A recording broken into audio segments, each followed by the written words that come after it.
desire spring to arrive a little quicker. Has anyone seen a robin yet? No, how sad. Well, just keep your eyes peeled for this much hopeful sign that spring is coming. It is good to be back. It's good to be among family. So thank you, and a special welcome to all those who may be watching on Facebook later today. We will post it. And so remind people that you think might be watching to have a look. That's if I can successfully do it. So, on the 2500th birthday of the Persian Empire, the Shah of Iran gave a 4-day celebration costing $100 million. The focal point of the event was a huge banquet that was held under a gigantic silk tent, and it had $840,000 worth of colored lights. The guest list had over 600 dignitaries coming from 69 nations. Is this considered extravagance when you can afford it? Likely many times over. Something to ponder on for a moment as we move now from the busyness of our lives to the quietness, so that we may be nourished in whatever way needs to happen for each of us. So let us now sing as our musicians lead us.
We're here to offer you our gratitude, our prayers, and our lives in service to you, to our neighbors, and to the stranger. We have you as our example. You who choose not to rule but to serve. You who gave of yourself and showed a love so strong that it flowed like a river from your hands and heart. So help us to be attentive to the words we sing and pray, the word we share and then reflect on, that we can be empowered to be like you, in whose name we sing the words that bind us together.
How blasé are we in taking for granted the shocking but extravagantly surprising story in John 12, 1-8. Jesus arrives in Bethany, hard to do nowadays with that massive wall separating the Israelis and the Palestinians. But he arrives at the home of Lazarus, the man whom he raised from the dead. So it's hardly just an address. And wonder of wonder, Lazarus is at home, eager to welcome Jesus to dinner. May the Spirit bless our pondering on these words of old, now in the context of our time and expectations and experiences. It might have been the strangest dinner party in history. For one thing, Lazarus was there. Not long before, he'd been dead. And then Jesus raised him back to life, an event that no doubt stirred up the entire village of Bethany.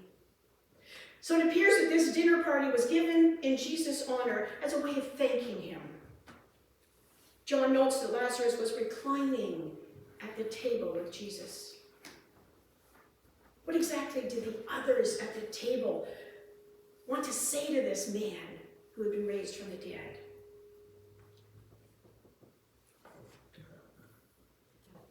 Did they want to say, what did it feel like? Who did you see on the other side? It's not exactly a normal topic at a dinner party. But that's only part of the story. Because at some point, Mary did something so startling that it shocked Jesus' top men. That's driving me nuts. We have to get it back. I hope so. And they couldn't believe what they were seeing. Every part of what she did bothered these guys. You see, Mary knew that knew Jesus in a way that his disciples didn't. She saw very clearly what was about to happen when Jesus entered Jerusalem. If she didn't know the details, she knew that trouble was coming big time. She knew he was going to die. So she prepared a gift that shocked the disciples. But Jesus loved it. And the story begins this way. 6 days before the Passover, Jesus came to Bethany where Lazarus was, the one Jesus had raised from the dead. So they gave a dinner for him there. Martha was serving them, and Lazarus was the one who was reclining at the table with him. It was Saturday night in Bethany, a small village near Jerusalem. In just a few hours, Jesus would enter Jerusalem, riding on a donkey. Soon he would cleanse the temple, curse the fig tree, teach at the temple courts, and confront the rising tide of hatred from the religious leaders. Tonight is the last happy evening he will know. Tomorrow he begins his final journey to the cross. Tonight they celebrate. Tomorrow he will enter Jerusalem. In 6 days he will hang on a cross. So we ponder this dinner party, and our eyes rest on two people, Mary and Judas. Mary never says a word. Judas says too much. One reveals her heart by what she does, the other by what he says. So let's unpack what happens in the light of what they do. Then Mary took a pound of fragrant oil, pure and expensive nard, anointed Jesus' feet, and wiped his feet with her hair. So the house was filled with the fragrance of the oil. Nard was a very expensive oil extracted from the root of the nard plant grown in India.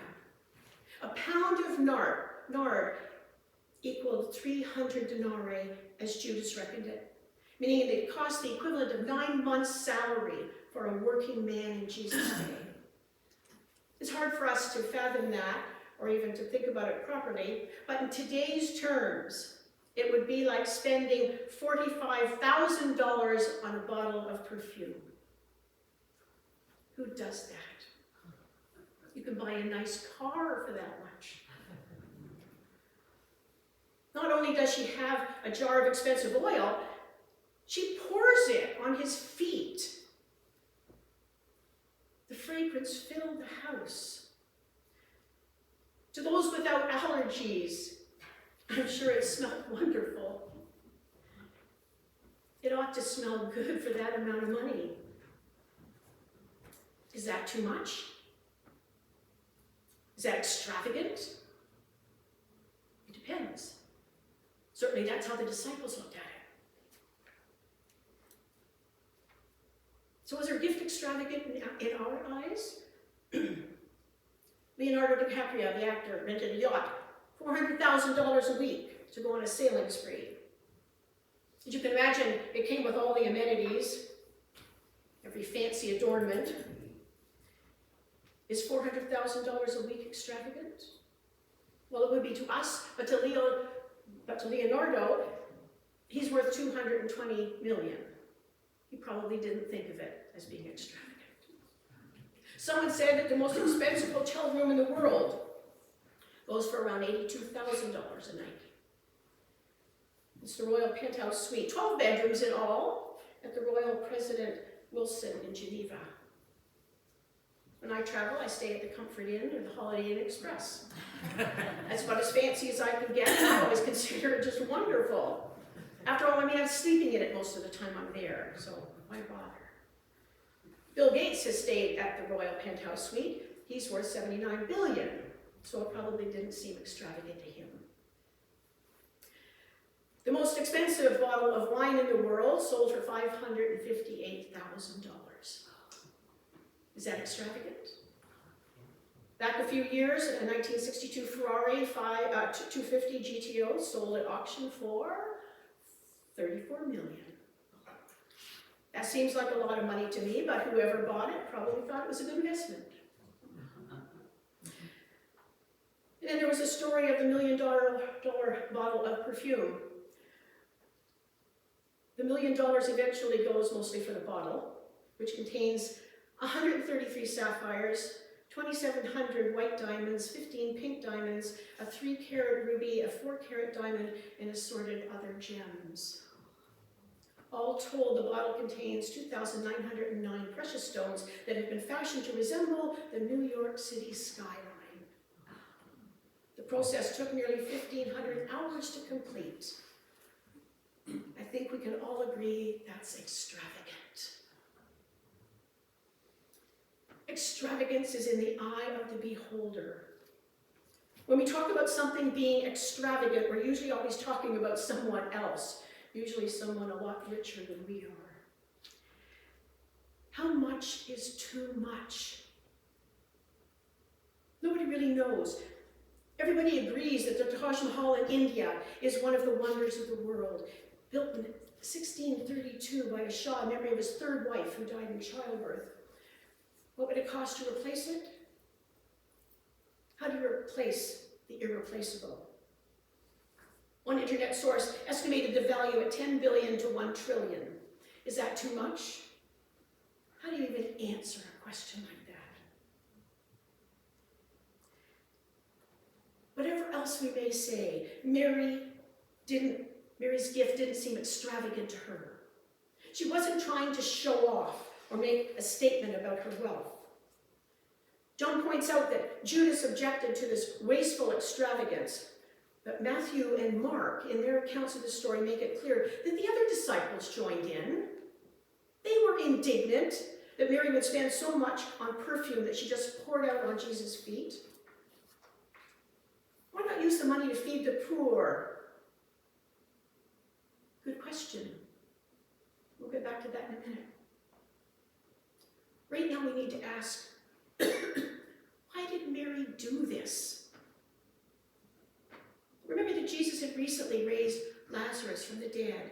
If you think about it, this is the only time in history that two men who would be raised from the dead ate at the same table. Lazarus had been, Jesus would be. So it was an utterly remarkable occasion. When Mary saw Jesus raise her brother, she realized that he was much more than just a teacher or a prophet. She saw in him a power and an authority that could only come from God. Mary's gift didn't seem extravagant to her. In the Old Testament, 4 groups were anointed. There were kings and prophets, priests, and the dead. At this moment, Jesus fit into the first 3 categories. In a few days, he would join the 4th. It seems that Mary understood Jesus better than his own men did. Mary takes center stage 3 times in the New Testament, and all 3 times she's sitting at Jesus' feet. In Luke 10, she wants to hear the words of the Lord. In John 11, she wants to experience the works of the Lord. And in John 12, she wants to declare the worth of the Lord.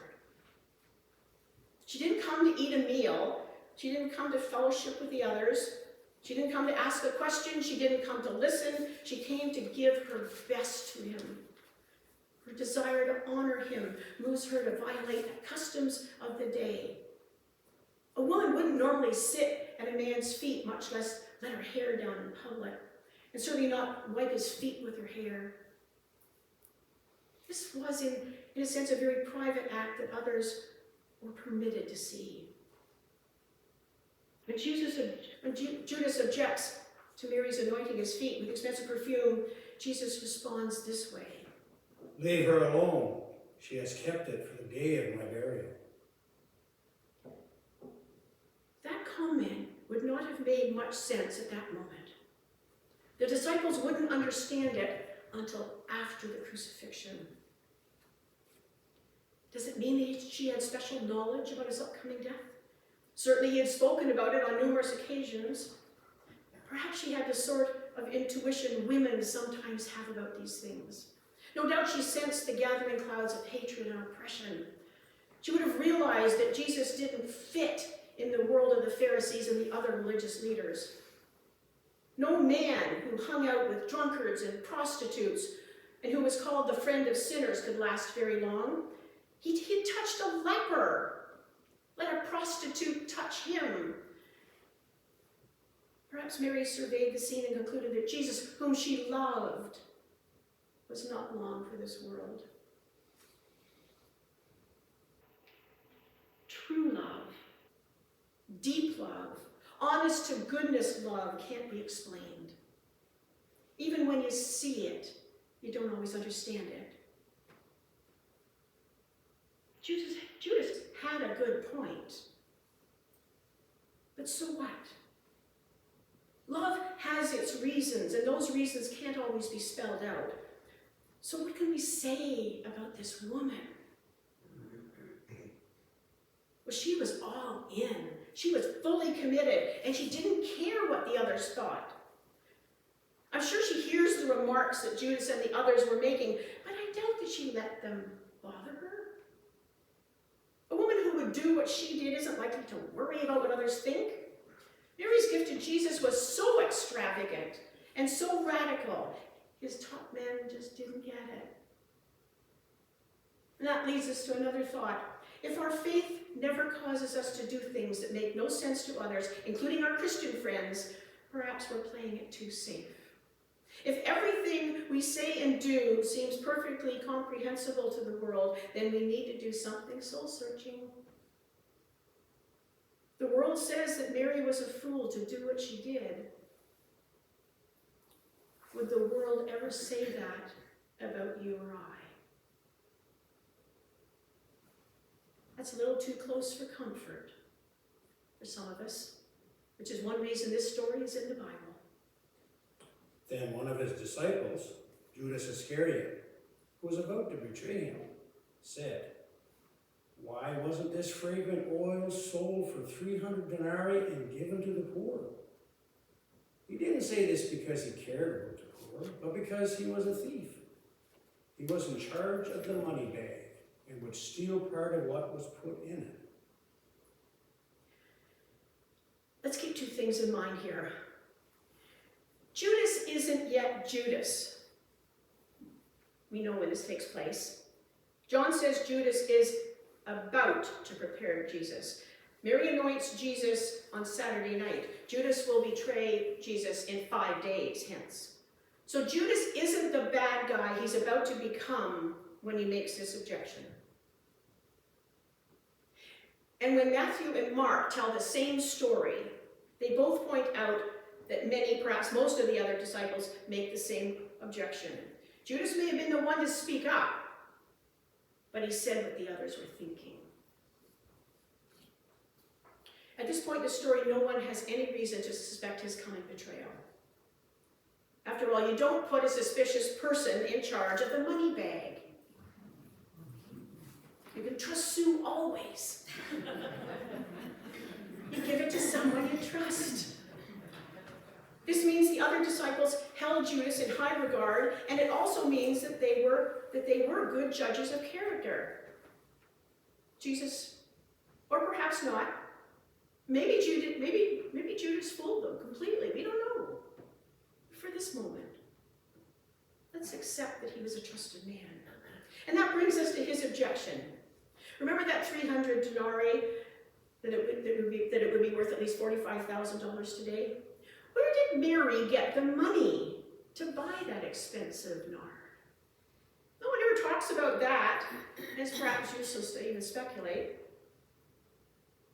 What can't be denied, though, is her gift, her radical gift, that in the eyes of the disciples was a reckless one.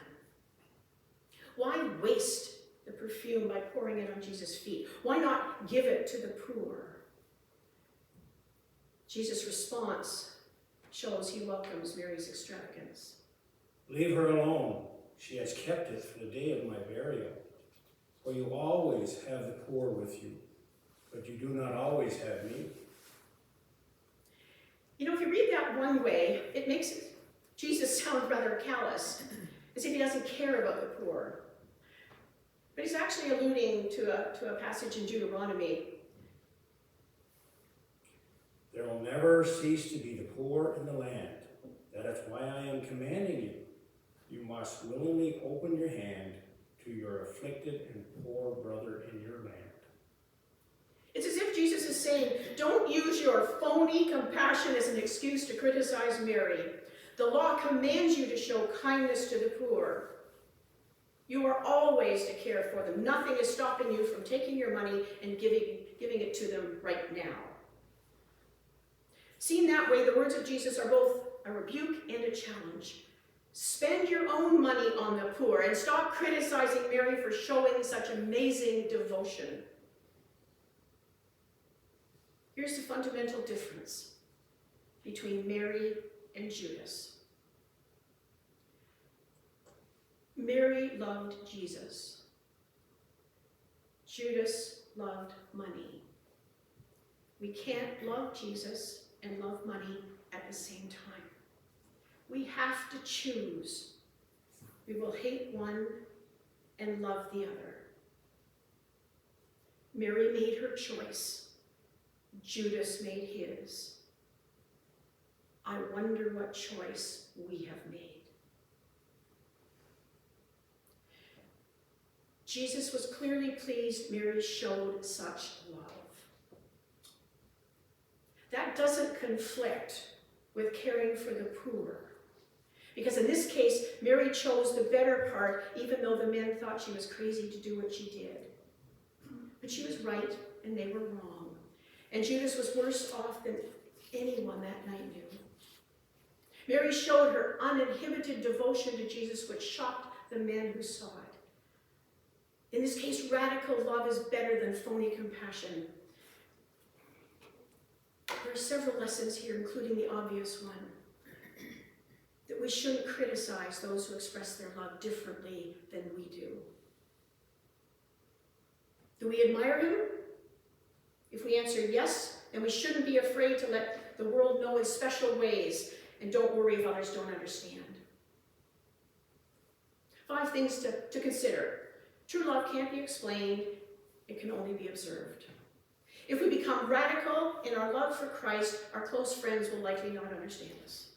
If our admiration for him never leads to us to take a risk, how much do we really love him? There are moments when we must act even if no one else joins us. And we ought not to criticize those who express their love for him differently than we do.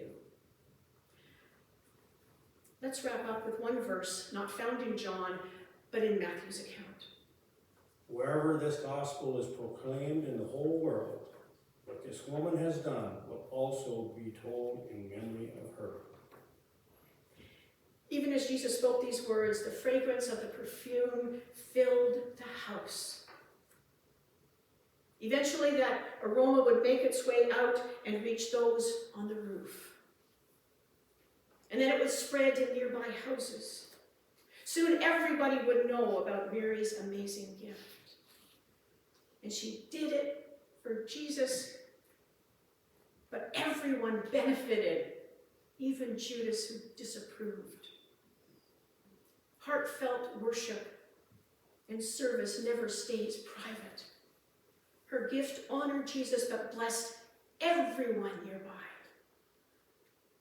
And when we choose to live heartfelt, extravagant actions that benefit others, our gifts reflect our compassion for all that God created and our love for love, capital Love, itself.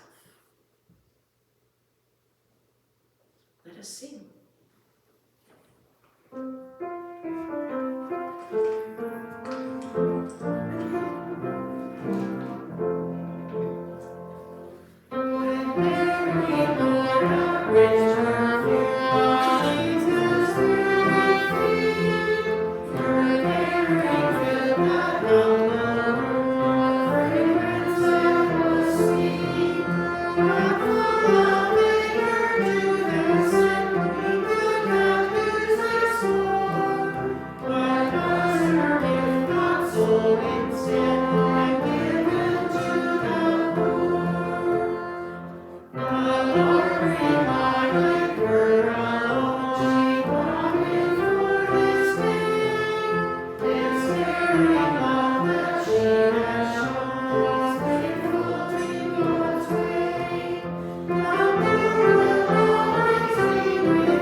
Scripture is full of accounts of God's extravagant, abundant love. So we have already gathered up our extravagant gifts that we have given in gratefulness. So let us sing.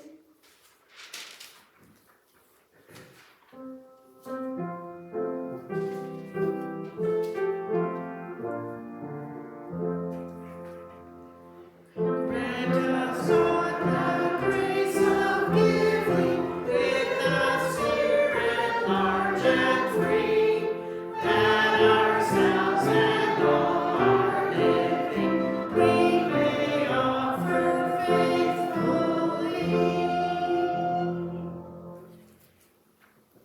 our gifts with Mary's extravagant generosity of spirit, God.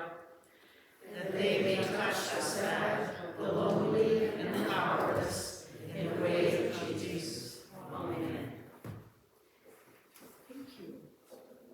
You know, it's interesting what goes on in your mind when you're up here talking. And I always wanted to do the washing of the feet, you know, the thing at Good Friday, no, Monday, Thursday, maybe, I don't know, whenever it happens, right? And I'd always ask everybody if they would, you know, do it, but the men especially, no way, you're not touching me, and I'm not volunteering. I always wondered, you know, why, what's your problem? You know, but I mean, just Jesus, I mean, he's been walking for you know, like sometimes 3 years, you know. I mean, come on, the woman is to be commended, you know, a little weird at this point, you know. She's a good woman, good woman. So if anybody wants to volunteer in a couple of weeks to have their feet washed, I want to thank everybody here for your extravagant expressions of support for both Katie and I. Monetary, with treats, projects to fill the hours. It's been a challenging month. Yeah, she's and I thank you for giving me the time to be with her. She's walking now and with a walker. Sort of insulting when you're only 39 years old. She's making her way around, and her breathing is coming, but the pneumonia really takes you for a spin. And yeah, don't ever think of it as just being a mild thing. It's yeah, it's pretty debilitating. But hopefully she might be out by the end of this week. So, but I will be back. We're going to be installing a bookcase downstairs to share books that we've all read that we'd like to pass on, and don't quite know who to pass them on to. But you know, they don't need to be sitting in our houses not read.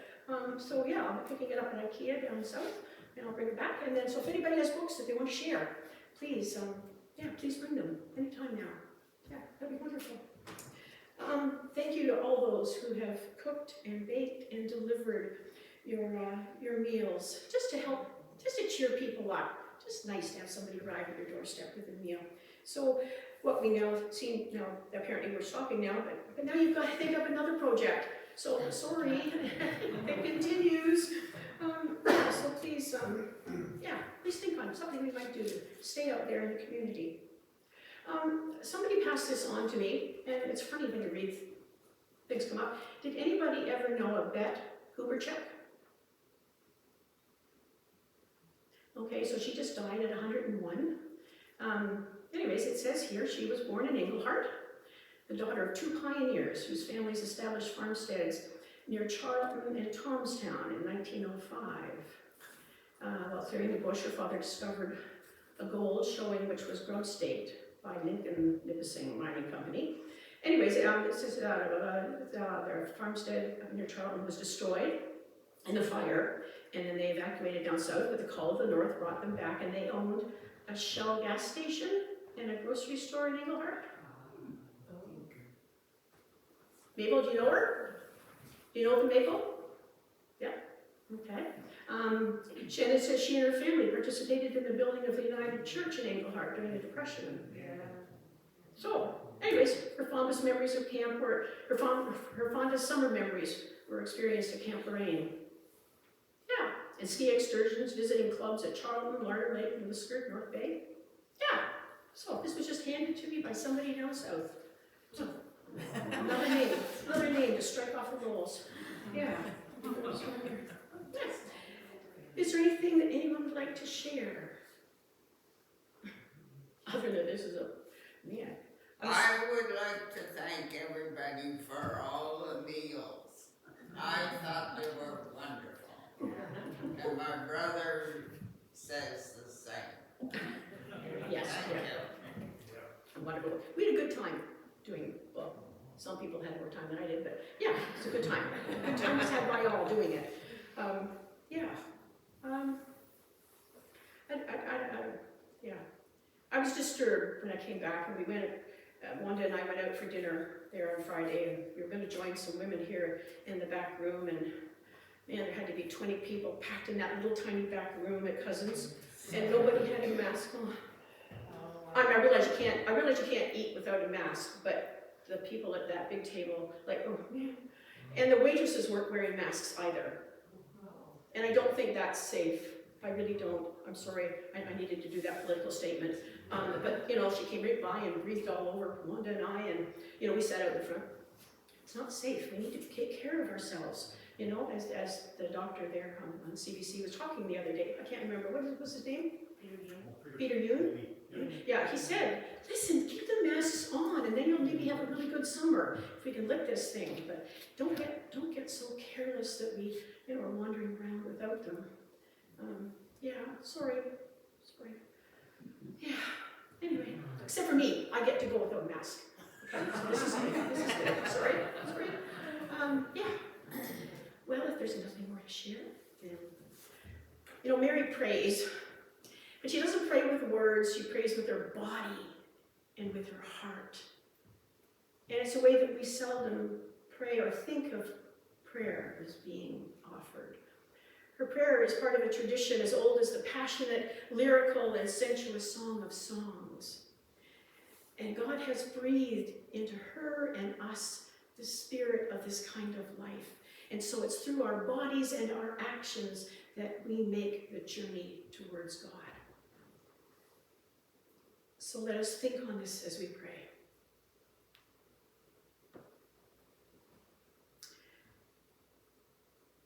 Gracious God, extravagant God, we stand back and watch these different people in what was supposed to be an ordinary meal among friends. Lazarus was inviting, Martha was serving, Mary was adoring, Judas was complaining, along with the others. But it is often in the simple acts of ordinary living that new insights can be held up for our consideration, and then we are challenged, or maybe even changed. Like the fragrance that came to fill Lazarus' house, we ask that your Spirit fill our minds and hearts with a Mary-like spirit of extravagant generosity. Help us to focus on the needs, both spiritual and physical, of those we live close to, family, friends, strangers.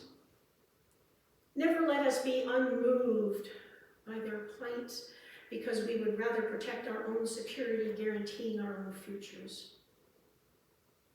Let us be moved to give from what we have, what we truly can, believing that what goes around comes around, and that you will take care of us. This might be the skills and talents that we have been slow to offer, time we would otherwise waste, things we hold on to but hold no meaning or purpose, money we've been saving for a rainy day but could help feed the hungry, support the disadvantaged right now. Give us generous hearts, God, out of a simple love for your Son who gave it all, expecting nothing in return, but knowing that your pleasure in us is enough.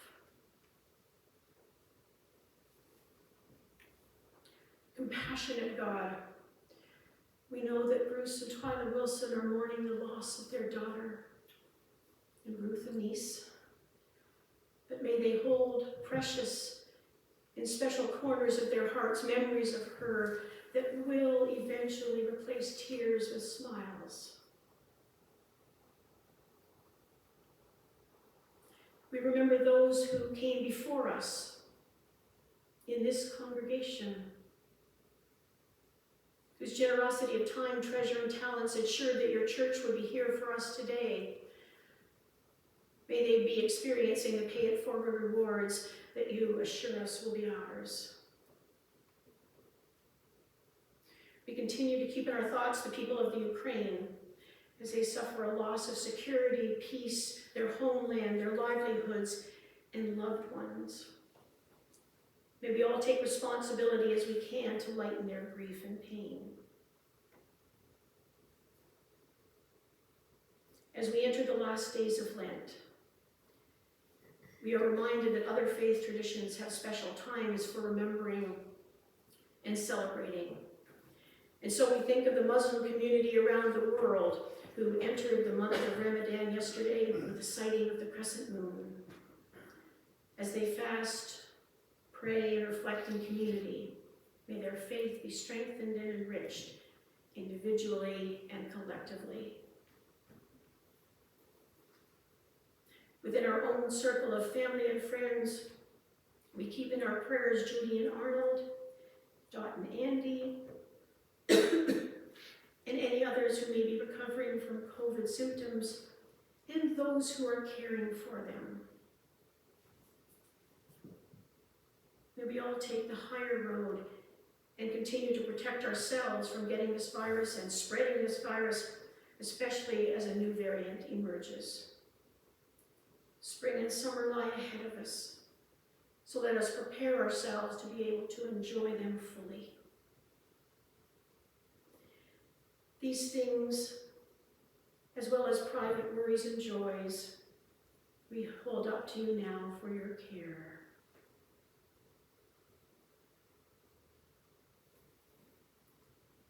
We pray these things for the sake of your unconditional and extravagant love. Amen. And I forgot, if anybody has some extra, leftovers, I'm sure Arnold or Judy or Dot and Andy would appreciate them. If you drop them at their doorsteps, what's that, Nicky 9 doors? Remember that? Okay, Nicky 9 doors, drop them at the door, not run, okay? I'm sure they know that you love them, but I'm sure that they would appreciate it. Yes, so, she's talking. They're having a secret little meeting over there. That's all right, have your secret little meeting. That's good. They'll be in the proper key. They actually did practice something the other day. Each one of them played in their own key, and they did pretty quickly decide that it wasn't helpful. So it's good that they play in the same key. Okay. Has come the breath of spring.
Like Mary, give us insight, God, to understand the stress and struggle of our loved ones.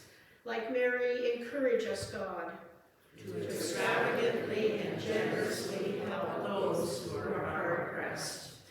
Like Jesus, enable us to acknowledge, God, the generous spirit of the giver's gift. And may the aroma of generosity fill the self-seeking and unjust corners of our troubled world.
Isn't this great? Good to be home. Be here with you. Oh.